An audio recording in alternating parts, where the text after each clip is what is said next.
Story with Binaca. सुनिए कहानी Binaca की जुबानी।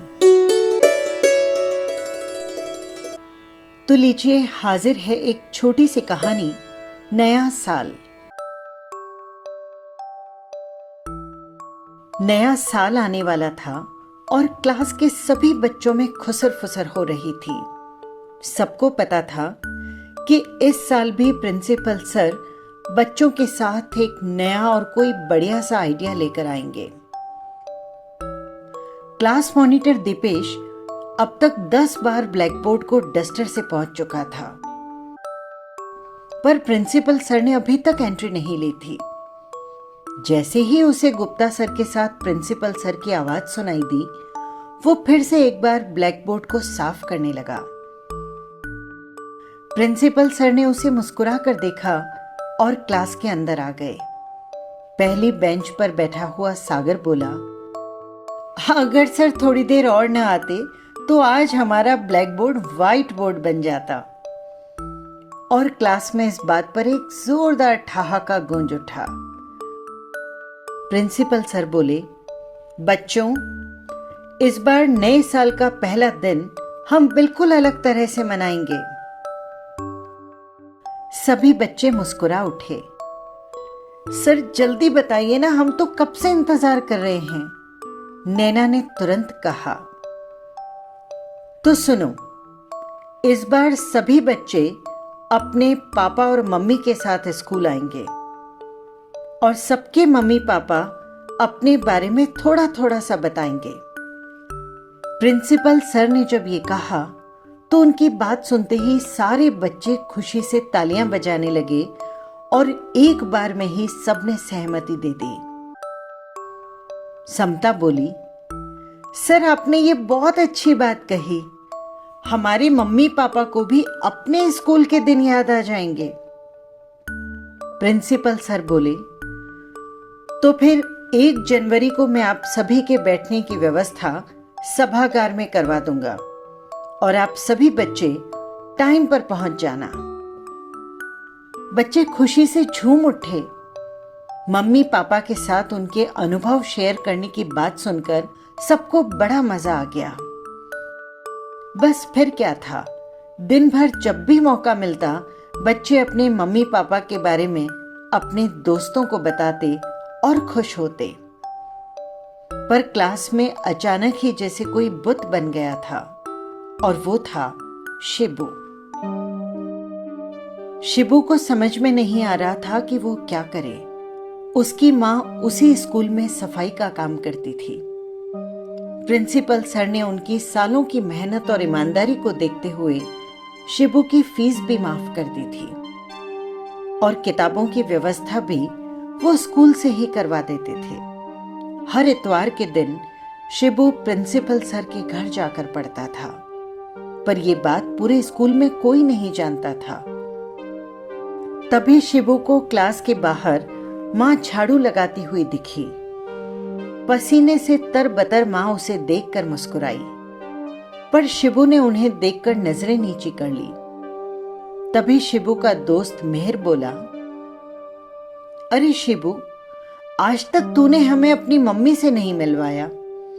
इस बार तो हम उनसे ढेर सारी बातें करेंगे।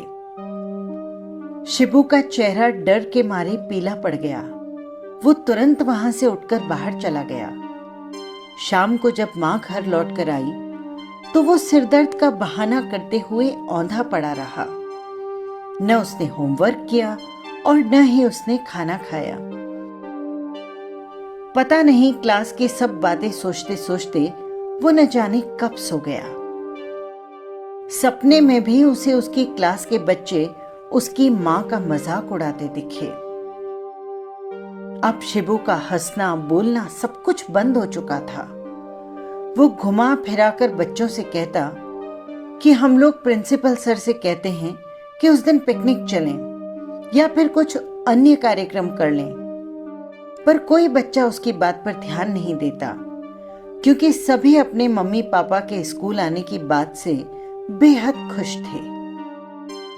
जहां एक और बच्चे नए साल को लेकर दुगने उत्साह में थे, वहीं दूसरी ओर शिबू का दिल बैठा जा रहा था। शिबू के न चाहने पर भी आज नया साल आ ही गया। आज 1 जनवरी थी और बच्चे हों या बूढ़े, सभी के चेहरे खुशी से चमक रहे थे। सभी लोग एक दूसरे को नए साल की बधाइयां और शुभकामनाएं दे रहे थे। शिबू का मन स्कूल जाने को बिल्कुल नहीं था। माँ जितनी बार उसे आवाज लगाती, वो चादर को और कसकर पकड़ लेता।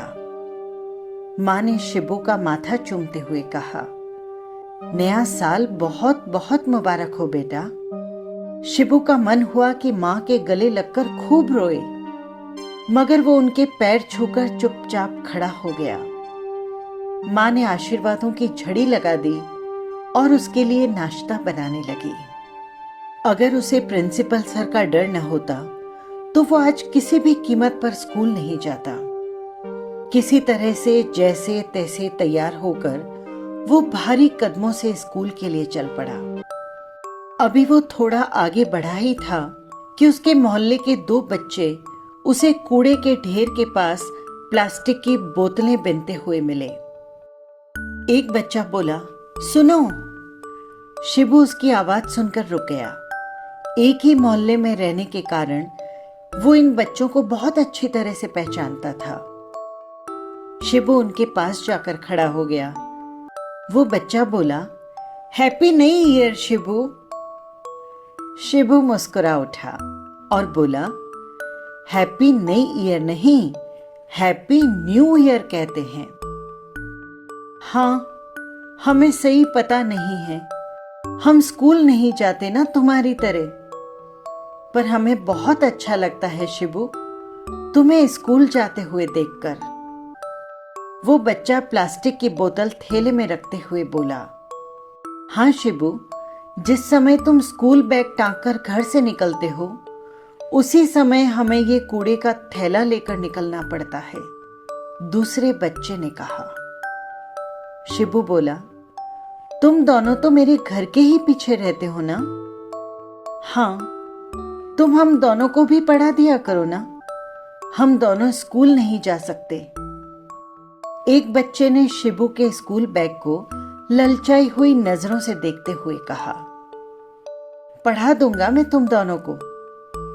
कहते हुए शिबू के चेहरे पर मुस्कुराहट आ गई और वो दोनों बच्चे हंसते हुए चल दिए।